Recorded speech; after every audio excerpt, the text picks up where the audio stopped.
Hello everyone, welcome to my channel. मैं doctor Mayuri Tiwari. दोस्तों, आज के इस वीडियो में हम जिस मैटर के बारे में चर्चा करेंगे वो है हार्ट ब्लॉकेज। हार्ट ब्लॉकेज है, हार्ट की जो वेसल्स है, ब्लड वेसल्स है, उसमें ब्लॉकेज आना यानी उसमें रुकावट किसी प्रकार की आना हार्ट ब्लॉकेज कहलाता है। दोस्तों, आजकल के बिजी समय में बहुत बार ऐसा होता है कि बहुत लोग ऐसे रहते हैं जो कि अपने बॉडी में जो चेंजेस आ रहे हैं उनको वो समझ नहीं पाते, या जब तक कि समझ पाते हैं तब तक कि बहुत लेट हो जाता है। अब शरीर में जैसे परिवर्तन जो दिखाई दे रहे हैं वो उनको दूसरे कारण से अपन इग्नोर कर देते हैं कि हो सकता है ये खाने पीने की गड़बड़ी के कारण हो सकता है एक्स्ट्रा वर्क करने के कारण हो। इस प्रकार की जो इग्नोरेंसी रहती है ये कई बार हमको बहुत महंगी पड़ती है, और वो बहुत समय तक के कुछ सिम्टम्स बॉडी खुद शो करने लगता है कि भाई हमारे जो शरीर में चेंज आ रहा है, बॉडी खुद दिखाने लगता है। कोई डिसीज होने के पहले थोड़े कुछ सिम्टम्स को अगर जो अपन नहीं पहचान पाए तो वो फिर बाद में किसी बड़ी डिसीज के रूप में दिखाई देते हैं, तब तक कि बहुत लेट हो जाता है। इसी मैटर पे आज अपन बात करेंगे दोस्तों, और इसके अलावा हम कुछ टॉप 5 मेडिसिन बताएंगे जो कि हार्ट के डिसीज पे अपना वर्क करती है, साथ ही हार्ट को बहुत अधिक स्ट्रॉन्ग करती हैं, मसल्स को स्ट्रॉन्ग बना के रखती हैं। एज ए टॉनिक उसको प्रिवेंटिव के रूप में भी, अगर डिसीज नहीं है तो भी अपन हार्ट डिसीज के लिए पहले से प्रिवेंशन के लिए अगर आप 40+ हैं तो ले सकते हैं। तो इस सब चीज़ों के बारे में मैटर में अपन चर्चा करेंगे इस आज के वीडियो में। दोस्तों, यदि आप लोगों ने मेरे चैनल को अभी तक के सब्सक्राइब नहीं किया है तो प्लीज़ इसे सब्सक्राइब करिए, लाइक कीजिए, शेयर कीजिए और बेल आइकन के बटन को प्रेस कीजिए ताकि मेरे आने वाले वीडियो की नोटिफिकेशन आप तक के पहुंच सके। दोस्तों, अब अपन बात करते हैं कि ये हार्ट ब्लॉकेज क्या है। हार्ट ब्लॉकेज है जो हार्ट में जो प्योर ब्लड की सप्लाई करने वाली, यानी हार्ट को खुद को ऑक्सीजन पहुंचाने वाली जो हार्ट की जो नली है, कोरोनरी आर्टरी, अगर उसमें एक किसी प्रकार की रुकावट अवरोध आ जाता है तो उसको अपन हार्ट ब्लॉकेज कहते हैं। दोस्तों, हार्ट ब्लॉकेज है बहुत सारी जो हार्ट डिसीज है उसके लिए रिस्पॉन्सिबल रहता है, और हार्ट अटैक के लिए अगर लेट कंडीशन में अपन को पता चल रहा है कि हार्ट में ब्लॉकेज बहुत लंबे टाइम तक ये लक्षण अपने को शो हो रहे हैं, उसके बाद में फिर वो हार्ट अटैक के रूप में वो अपने को दिखाई दे रहा है, तब तक कि वो सीरियस कंडीशन हो जा रही है। इसलिए अगर अपन पहले से ही इसके सिम्टम्स और जो भी अपने बॉडी के जो चेंजेस है उसको पहचाने, ऐसे कौन कौन से सिम्टम्स हैं जिसको अपन जो हार्ट ब्लॉकेज के लिए आ रहे हैं जिसको अपन पहले से अगर ध्यान रख लें तो उस ऐसी डिसीज से होने की संभावनाएं काफ़ी हद तक के बच जाती हैं। आज हम इसमें सबसे पहले देखते हैं कि जो हार्ट जो ब्लॉकेज होता है उसके क्या क्या रिस्क फैक्टर हैं, ऐसे कौन कौन से कारण हैं जो जिम्मेदार हैं जो कि हार्ट ब्लॉकेज के लिए। एक तो सबसे बड़ा कारण है हेरिडिटरी। अगर फैमिली में हिस्ट्री है अगर किसी के, तो अपने को ऐसे हार्ट पेशेंट मिलेंगे जिनको कि हार्ट में ब्लॉकेज हो और फिर वो हार्ट डिसीज के रूप में आगे जाके शो हो। इसके अलावा बहुत अधिक अल्कोहलिज्म या स्मोकर्स जो हैं, बहुत अधिक स्मोकिंग करने से जो ब्लड वेसल्स रहती हैं उनके बीच में एक जो ब्लॉकेज आता है, ब्लॉक बोलते हैं उसको, वो डेवलप होने लगता है जिससे हार्ट को बहुत अधिक नुकसान होता है। इसके अलावा अपन देखते हैं बहुत अधिक फैटी फूड इंटेक करने वाले या बहुत अधिक शुगर का इंटेक करने वाले हैं तो उनके आर्टरीज में अपने को ब्लॉकेज नज़र आती हैं। और डायबिटिक पेशेंट हैं तो डायबिटिक पेशेंट में जो वैसे शुगर लेवल बढ़ने से जो ब्लड वेसल्स रहती हैं वो वीक रहती हैं और कभी भी वो रप्चर्ड हो जाती है। बढ़ने के साथ साथ भी हार्ट की जो ब्लड वेसल्स रहती हैं वो धीरे धीरे उनकी इलास्टिसिटी कम हो जाती है और वो स्टिफ हो जाती हैं, जिसको आर्टेरियोस्क्लेरोसिस कहती हैं। वो कंडीशन भी ऐसी रहती है जो कि हार्ट डिसीज के लिए रिस्पॉन्सिबल है, या ये जो कंडीशन है वो हार्ट ब्लॉकेज कहलाता है। दोस्तों, जो टॉप 5 जो सिम्टम्स हैं जिसको अपन देख के कि ये जान सकते हैं कि ऐसा ना हो कि अपनी बॉडी में किसी प्रकार का ब्लॉकेज आ रहा हो हार्ट में, तो उसमें से फर्स्ट जो सिम्टम्स अपन को देख रहे हैं तो फर्स्ट सिम्टम्स मिलता है चेस्ट पेन का। चेस्ट पेन ऐसी कंडीशन में मिलता है कि जैसे कोई पेशेंट अचानक से लेफ्ट साइड में या लेफ्ट साइड से लेकर सेंटर रीजन तक के चेस्ट में अगर जो सीवियर पेन हो रहा है, तो कई बार ऐसा होता है कि वो एक आध बार होके ठीक हो गया, तब उसको अपन ने मतलब नहीं ध्यान दिए कि अदर कारण से भी हो सकता है। लेकिन जब ये प्रॉब्लम, अगर चेस्ट पेन की प्रॉब्लम है, वीकली अगर देख रहे हैं कि हफ्ते में 2 बार 3 बार ये कंडीशन बार बार डेवलप हो रही है, तब अपन को सतर्क होने की आवश्यकता है कि कहीं कोई हार्ट में ब्लॉकेज तो नहीं है। इसके अलावा सेकेंड सिम्टम्स मिलता है शॉर्टनेस ऑफ ब्रीथ, यानी अगर अपन चल रहे फिर रहे हैं, कोई मेहनत का अधिक कठिन काम भी नहीं कर रहे हैं, तब भी अपनी जो सांस है वो बहुत भर रही है, हाफिया ना बोलते हैं, थोड़े थोड़े से में बहुत गहरी गहरी सांस लेना, और वो भी पूर्ण रूप से नहीं ले पा रहे हैं, ऐसा लग रहा है शॉर्ट ब्रीथ ले रहे हैं, थोड़ी सी सांस ले रहे हैं और फिर उसके बाद नहीं। तो ये जो कंडीशन रहती है शॉर्टनेस ऑफ ब्रीथ की, ये भी अपन को इंडिकेट करती है कि कहीं हार्ट में ब्लॉकेज तो नहीं है। थर्ड जो सिम्टम्स है वो अपन को मिलता है चक्कर आना या बेहोशी तक क्या हो जाना, यानी बहुत तेज चक्कर आता है पेशेंट को, और कई बार तो ऐसा होता है कि बेहोशी की कंडीशन डेवलप हो जाती है चक्कर के साथ में। तो ये कंडीशन भी रहती है हार्ट ब्लॉकेज के लिए, जो इंडिकेट करती है। फोर्थ सिम्टम अपन को मिलता है बहुत अधिक वीकनेस, यानी कोई अपन ऐसा मेहनत को कोई काम भी नहीं करे हैं, प्रॉपर नींद लिए हैं, सोए हैं, उसके बाद भी एक्सेसिव फटीग, यानी ऐसा लगेगा कि अपन कितना काम करके आए हैं और खूब थक गए हैं। इस टाइप की कंडीशन अगर डेवलप हो रही है कि बिना रीज़न के, ये जो सिम्टम्स है बहुत अधिक थकान का दोस्तों, ये दूसरे रीज़न से भी मिल सकती है, लेकिन ये हार्ट ब्लॉकेज के जो सिम्टम्स हैं उसमें भी अपने को ये मिलता है। और नेक्स्ट जो सिम्टम्स मिलता है अपने को हार्ट पैसे और इनरेगुलर हार्ट बीट का होना। इनरेगुलर हार्ट बीट ऐसी है कि कई बार ऐसा लगता है कि हार्ट बीट जो है, पल्स रेट बहुत धीमी हो गई है या कम हो गई है, यानी 60-70 के नियर रहेगी, लेकिन कई बार ऐसा होता है कि वो इतनी बढ़ गई है कि बहुत अधिक बढ़ गई है, तो वो पैल्पिटेशन कहलाता है, जिसमें पेशेंट अपने हार्ट की जो पैल्पिटेशन की जो बीट है हार्ट की, वो खुश सुन सकता है, इतना शो होती, तेज फास्ट सुनाई देती है। तो ये जो है पैल्पिटेशन की कंडीशन है, या इनरेगुलर जो हार्ट की जो बीट है, अगर इसकी ऐसी प्रॉब्लम मिल रही है अपने को, तो भी अपन को सचेत हो जाना है कि कहीं ये हार्ट में ब्लॉकेज तो नहीं है।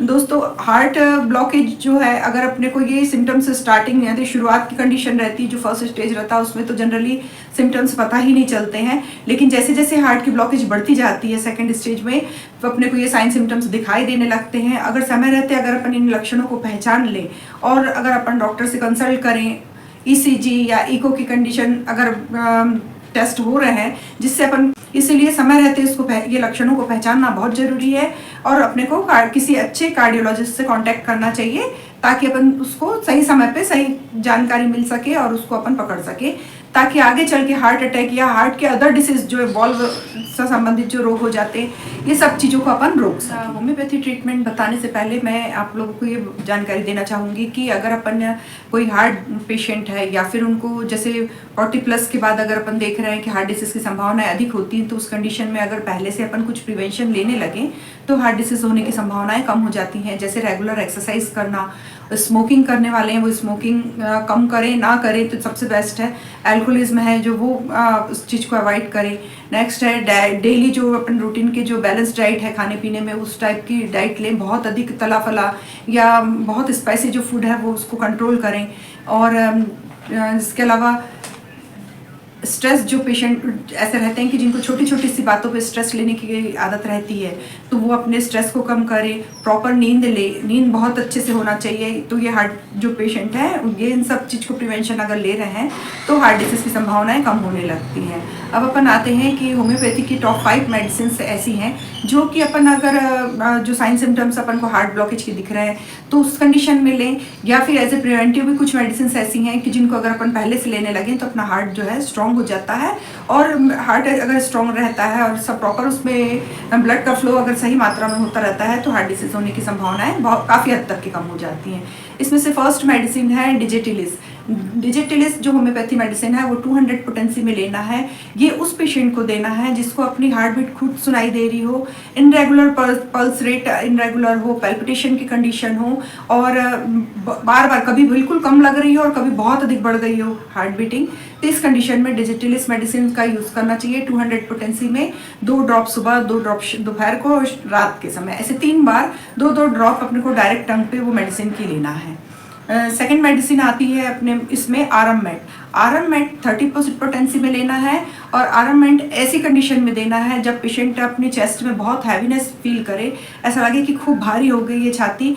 और ये जनरली तब यूज़ करना चाहिए जबकि बहुत लॉन्ग टाइम तक की एंजाइटी या डिप्रेशन, या फिर अपन बहुत लंबे टाइम तक के कोई पेशेंट ऐसा हो जो स्ट्रेस की कंडीशन में हो, उसके बाद उसको ये हार्ट के जो साइन सिम्टम्स डेवलप होने लग गए हों, उस कंडीशन में आरएममेट का यूज़ करना चाहिए। और दिन में 2-2 बूंद, दिन में 3 बार ऐसे पेशेंट को लेना चाहिए। कई बार ऐसा होता है कि बहुत हैवी चेस्ट फील हो रहा है तो, और शॉर्टनेस ऑफ ब्रीथ की कंडीशन है, बहुत हाफी चल रही है, तो उस कंडीशन में अपन 2-2 जो ड्रॉप है उसको हर 2-2 घंटे में 3 दिन 5 दिन तक के कंटिन्यू कर सकते हैं। उसके बाद फिर धीरे से इस मेडिसिन को 3 बार में शिफ्ट करके फिर 3 बार सुबह, दोपहर और शाम ऐसा अपनी इस मेडिसिन को ले सकते हैं। थर्ड मेडिसिन आती है इसमें अर्जुना। अर्जुना का मदर टिंचर दोस्तों लेना है। अर्जुना का मदर टिंचर जो है एक बहुत बेस्ट टॉनिक है हार्ट डिसीज़ के लिए। और ये एज ए प्रिवेंटिव भी अर्जुना का मदर टिंचर अपन लंबे टाइम तक यूज़ करते हैं, जिसका सबसे इंपॉर्टेंट रोल रहता है हार्ट की मसल्स को स्ट्रॉन्ग करना, प्रॉपर ब्लड का सर्कुलेशन करना और हार्ट को मजबूती प्रदान करना। अगर ब्लॉकेज की कंडीशन भी है अगर वो पेशेंट में, तो भी अर्जुना मदर टिंचर अगर लॉन्ग टाइम तक के लिया जाए तो धीरे धीरे उनकी ये प्रॉब्लम दूर होने लगती है। इसके अलावा जो फोर्थ मेडिसिन है वो है कैक्टस। कैक्टस तब यूज़ करना चाहिए जब 30% पोटेंसी में कैक्टस मेडिसिन यूज़ करना चाहिए, लेकिन ये भी तब देना चाहिए जब चेस्ट में बहुत हैवीनेस हो और इतना अधिक भारी दबाव पड़े छाती में कि पेशेंट को ऐसा फील हो कि जैसे किसी ने उसके हार्ट को पकड़ के जकड़ लिया हो। इस कंडीशन में इतना हैवी लगने लगे और साथ में शॉर्टनेस ऑफ ब्रीथ हो और एंजाइटी, बेचैनी, बहुत अधिक मात्रा में घबराहट हो रही हो, तब कैक्टस मेडिसिन का यूज़ करना चाहिए। ये भी 30 पोटेंसी में ले और 2 बूंद सुबह, 2 बूंद दोपहर को, 2 बूंद रात के समय डायरेक्ट टंग पे लेना है। इसकी भी सेम वही क्वांटिटी है कि अगर मान लो स्टार्टिंग की कंडीशन है और ज़्यादा अपने को महसूस हो रही है प्रॉब्लम, तब अपन 2-2 बूंद हर 2-2 घंटे में भी ले सकते हैं और उसके बाद फिर हफ्ते भर बाद अपन इसको दिन में 3 बार शिफ्ट कर सकते हैं। हार्ट ब्लॉकेज की कंडीशन में 5th मेडिसिन आती है क्रेटेगस मदर टिंचर या क्रेटेगस क्यू बोलते हैं। ये मेडिसिन भी दोस्तों एक हार्ट टॉनिक है जो कि पूरे हार्ट पे इसका वर्क है, साथ में पूरे कार्डियोवैस्कुलर सिस्टम पर ये अपना बहुत अच्छा इफेक्ट दिखाती है।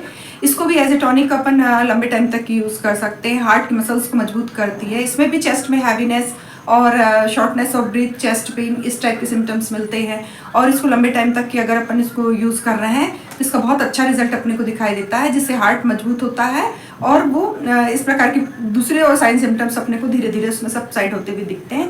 इसका भी मदर टिंचर जो अपन को लेना है, एक तो अर्जुना का और दूसरा क्रेटेगस का। ये दोनों मेडिसिन को अपन बहुत लॉन्ग टाइम तक की यूज़ कर सकते हैं एज ए टॉनिक के रूप में हार्ट पेशेंट लोग। लेकिन इसके जो डोज है तो उसमें दोनों मेडिसिन को अपन को 10 ड्रॉप्स लेना है। 10 ड्रॉप्स सुबह, 10 ड्रॉप्स दोपहर में और 10 ड्रॉप्स रात के समय।